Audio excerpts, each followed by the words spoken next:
Mas vale lembrar que, mais do que os dividendos, uma empresa remunera o acionista por meio da valorização das suas ações. Existe ainda um trade-off para as empresas no que se refere ao seu lucro. Elas têm de escolher entre remunerar seus acionistas por meio de dividendos ou usar esse dinheiro para investir no próprio negócio.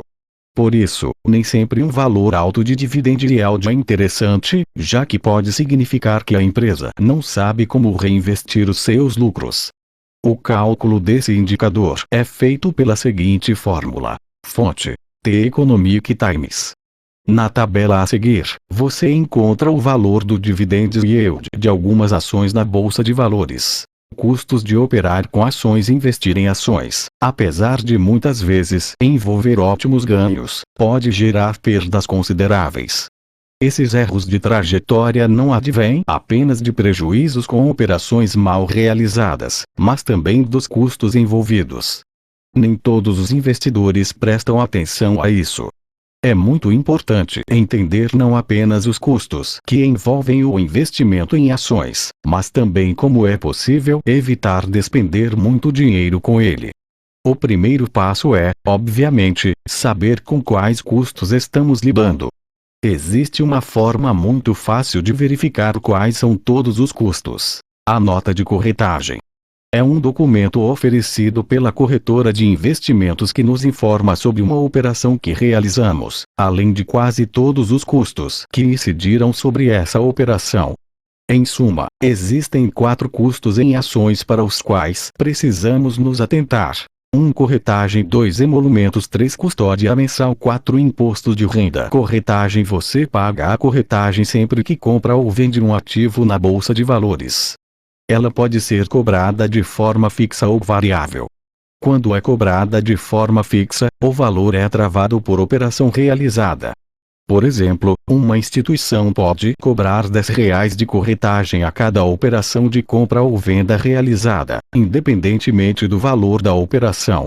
O valor variável costuma ser indicado em percentual. Pode ser cobrado, por exemplo, 10% sobre o volume da operação em forma de corretagem. E veja que os benefícios de cada forma variam bastante. Para quem investe em grandes quantidades, a corretagem variável em geral acaba representando um custo bem maior do que a fixa, mas esta tende a beneficiar quem investe pouco dinheiro. A forma mais comum de cobrança de corretagem é a fixa. A forma variável aparece apenas nos casos em que estamos investindo, por exemplo, por meio de um assessor de investimentos, e, nesses casos, é comum que se peça uma taxa fixa de corretagem e uma parte variável. É importante salientar que, sempre que pagamos a taxa de corretagem, uma parte desse valor é destinado ao Imposto sobre Serviços, o IS.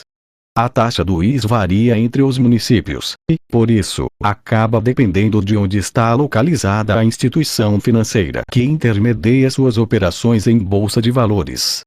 Por isso, é até interessante que você, como investidor, vá atrás da sua instituição para entender qual o valor que ela efetivamente paga de IS, até para entender se o valor que você paga, e que aparece na nota de corretagem, é justo ou não. Na imagem a seguir, podemos ver o modelo de nota de corretagem com as taxas de emolumento mais corretagem mais IS evidenciadas pelo destaque cinza. Emolumentos. Os emolumentos são um tipo de custo cobrado por operação.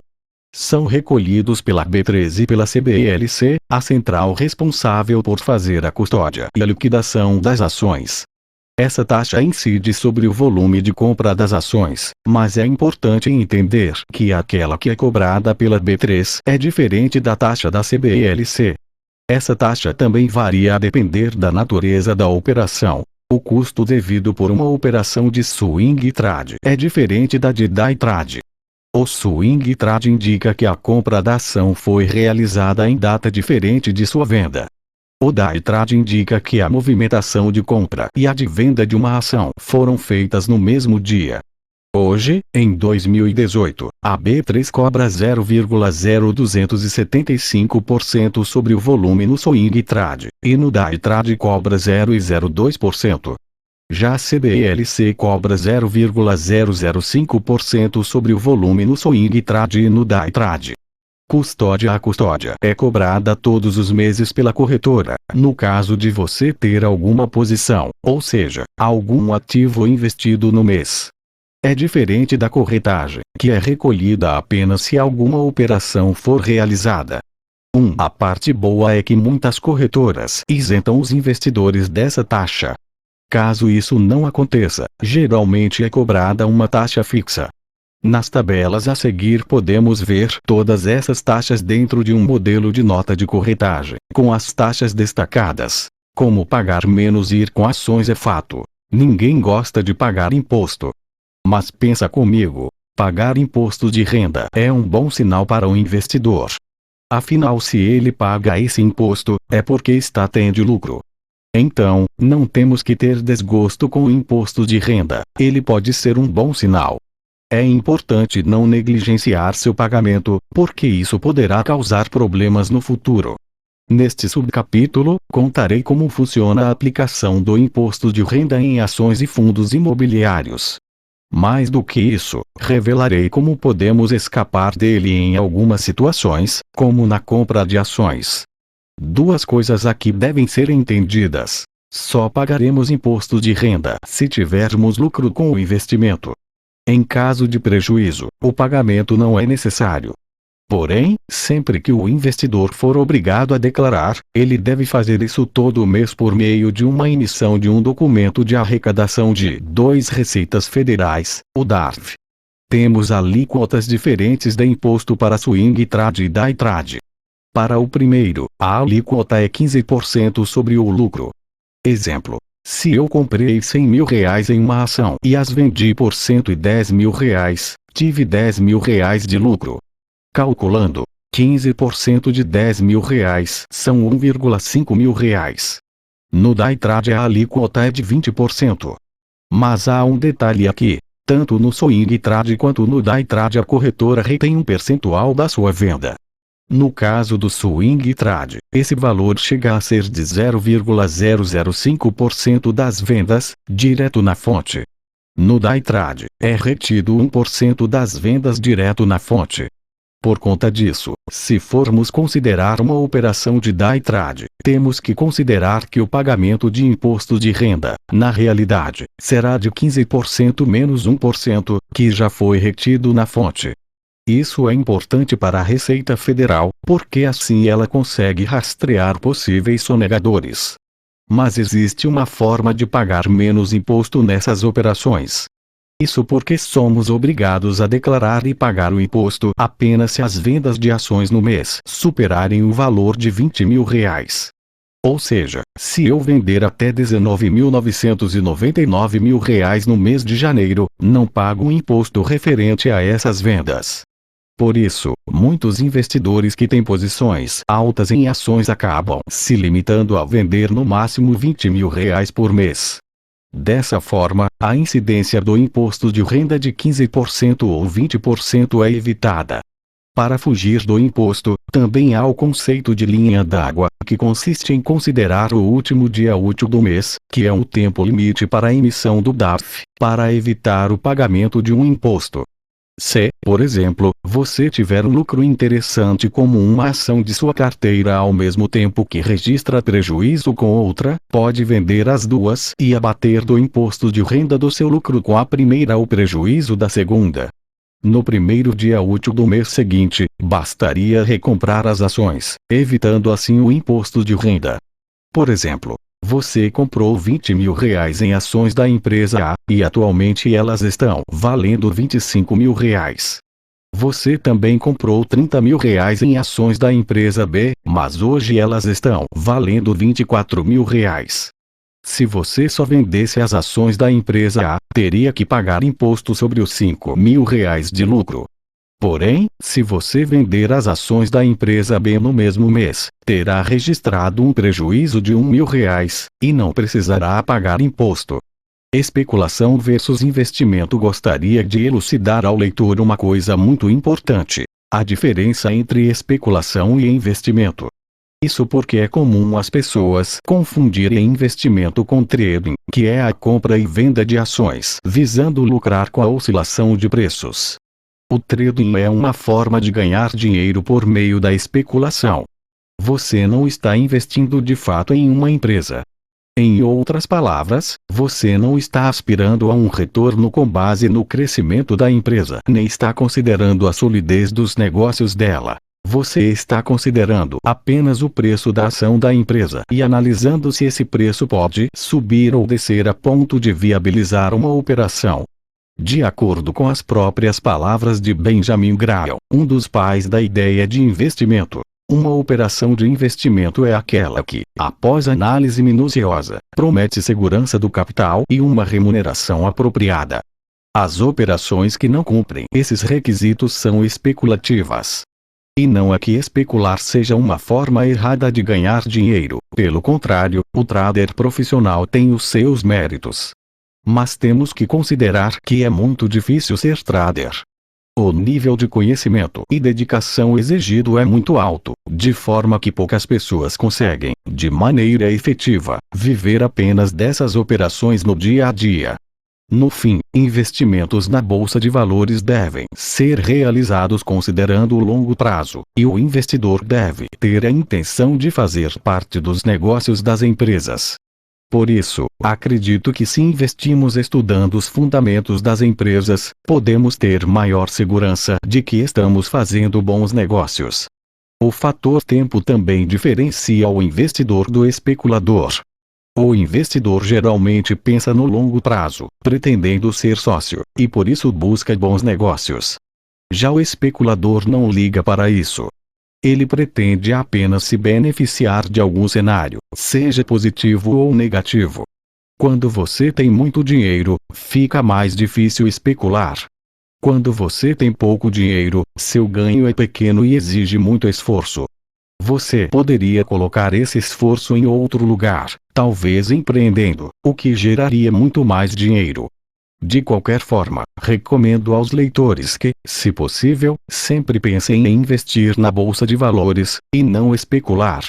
O caminho para ganhar dinheiro de verdade por meio da especulação é bem difícil e poucos conseguem. É algo que exige muito talento, esforço e controle emocional.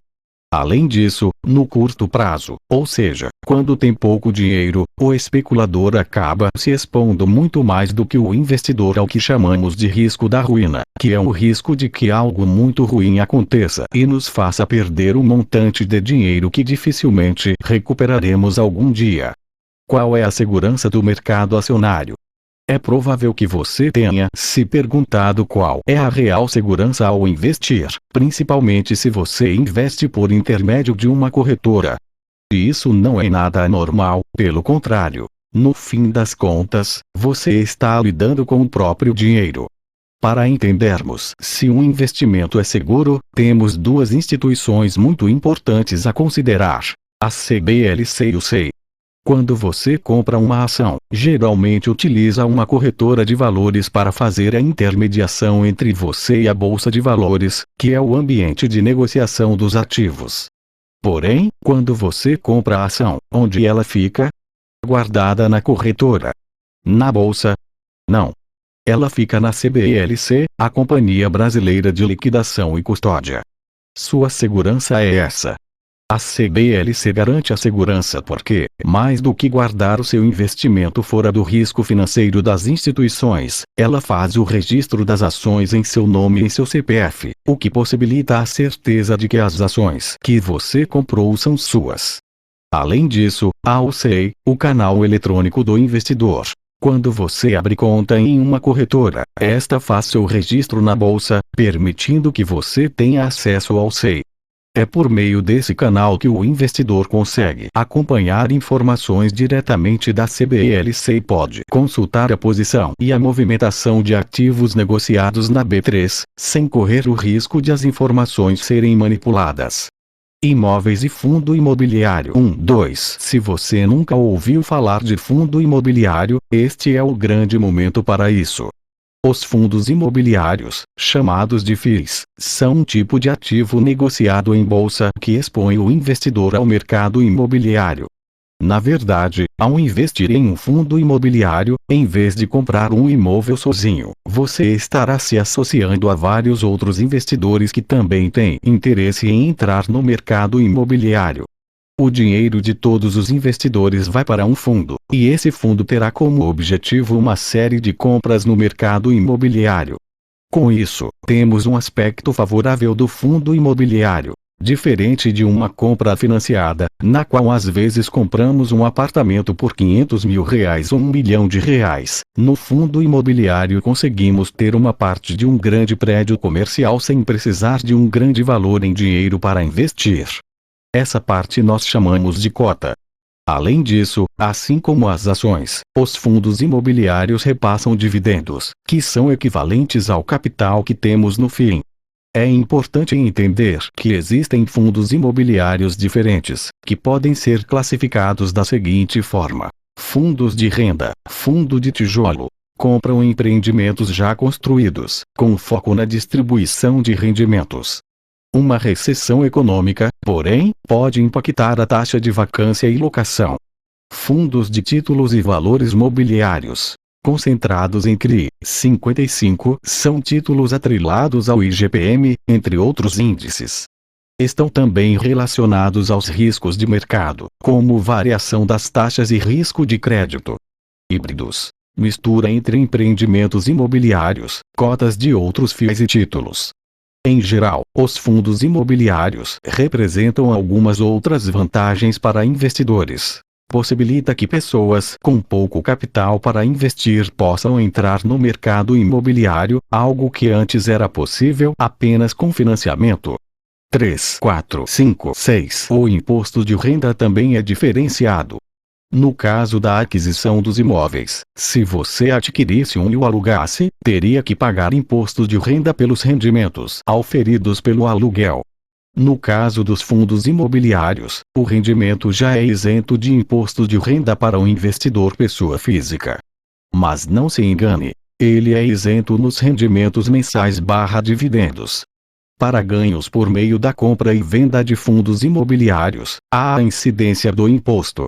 A liquidez para a saída tende a ser melhor no fundo imobiliário. Desfazer-se de um imóvel, principalmente se ele for caro, não é algo tão simples. Envolve muito tempo e negociação. No caso dos fundos imobiliários, não. Você só precisa ir à bolsa de valores e colocar a ordem de venda. A burocracia é importante nesse caso. Na aquisição de imóveis no modo tradicional, temos que nos preocupar com escritura, IPTU, advogado, condomínio e diversos outros documentos para conseguir completar a negociação sem nenhum problema. Mas no fundo imobiliário, essa parte burocrática fica a cargo do gestor do fundo. A sua única preocupação será com a compra e a venda das suas cotas. O reinvestimento no fundo imobiliário é mais fácil. Se você recebe R$ 5.000 de um aluguel de um imóvel em seu nome, nem sempre será fácil usar esse dinheiro para reinvestir no imóvel. Inclusive, a valorização nesses casos não acontece da noite para o dia. Já no FII, você consegue reinvestir o dinheiro em mais cotas nos fundos imobiliários, com aumento de repasse para suas cotas no mês seguinte. Por fim, a gestão profissional do fundo é muito interessante. Para uma pessoa comum, muitas vezes é difícil lidar com todos os problemas e riscos que percorrem o mercado imobiliário, enquanto para o gestor profissional esses percalços são parte da rotina. Logo, a escolha de um gestor pode se mostrar algo mais assertivo. Imóveis e fundo imobiliário: como escolher um bom fundo imobiliário? Para fazermos uma escolha de um bom fundo imobiliário, temos diversos pontos a considerar. Farei aqui uma lista dos indicadores para os quais devemos olhar atentamente. Taxa de vacância é muito importante para qualquer análise de investimento de fundos imobiliários de imóveis em que haja inquilinos. Ela é a relação entre o volume de imóveis disponíveis e o volume total existente. Ou seja, é uma taxa que mostra os imóveis que estão vagos e, por isso, não estão rendendo. Se você tem um fundo imobiliário que tem um imóvel com 10 lugares e todos eles estão ocupados, ótimo! Isso significa que você receberá um rendimento que tende a ser interessante. Porém, se apenas 5 estiverem ocupados, você terá um problema, pois estará recebendo apenas metade da capacidade do fundo. Gestão do fundo. É muito importante que procuremos conhecer melhor o gestor do fundo. Precisamos saber se ele tem experiência no mercado e se as experiências foram positivas, ou seja, se ele tem histórico de boa gestão de fundos imobiliários. Um erro muito comum de muitos investidores é considerar apenas o histórico de rendimentos do fundo imobiliário, e não do gestor. Acontecem casos em que o fundo imobiliário troca de gestão. Se o investidor continua acompanhando somente o histórico de rendimento, depois pode ser pego de surpresa com performances ruins devido à troca de gestão. Ironicamente, ao mesmo tempo em que devemos ver com bons olhos o gestor, também devemos ter alguns cuidados. É normal que gestores com performances muito boas acabem sendo disputados pelos fundos imobiliários. Isso pode fazer com que ele não só mude bastante da instituição, mas também deixe de ter incentivos para melhorar a performance. Com boa remuneração salarial e disputado pelo mercado, pode ser que ele apenas se acomode em manter os ativos dos fundos estáveis. Yield é a relação do quanto o FII distribui em relação ao preço de sua cota. Quanto maior o yield, melhor para você. Mas, no caso dos fundos imobiliários, é necessário ter cuidado com a origem do yield. Isso porque é comum acreditar, em um fundo imobiliário, que o yield advém dos aluguéis dos imóveis do fundo. Acontece que há casos em que alguns outros fundos imobiliários conseguem rendimento não por meio dos aluguéis, mas pela valorização de suas cotas, o que é uma estratégia mais agressiva. Então, é importante se informar sobre a origem do yield para entender, de fato, se estamos investindo em algo que coincide com a nossa própria estratégia e percepção de risco. Rentabilidade garantida. Alguns fundos imobiliários têm o que chamamos de rentabilidade garantida, que nada mais é do que uma garantia de determinado rendimento em dinheiro durante um período firmada pelo fundo imobiliário com os cotistas. O problema é que essa rentabilidade pode não vir exatamente do desempenho do fundo, e sim do patrimônio dele. Neste caso, seria como se o fundo não estivesse conseguindo se pagar e, por causa da garantia, estivesse queimando uma parte do seu patrimônio para cumprir o prometido aos cotistas. Só que, ao fazer isso, o fundo acaba comprometendo o próprio valor de mercado. Um caso recente foi o FIGSOSE, um fundo imobiliário que acabou tendo suas cotas desvalorizadas, pois teve que reduzir seu valor patrimonial consideravelmente para cumprir com as obrigações de rentabilidade. Taxas. O que é cobrado pelas partes envolvidas na transação. Onde o fundo imobiliário aplica. O fundo imobiliário que você tem em mente aplica em imóveis ou em ativos, como os CRI.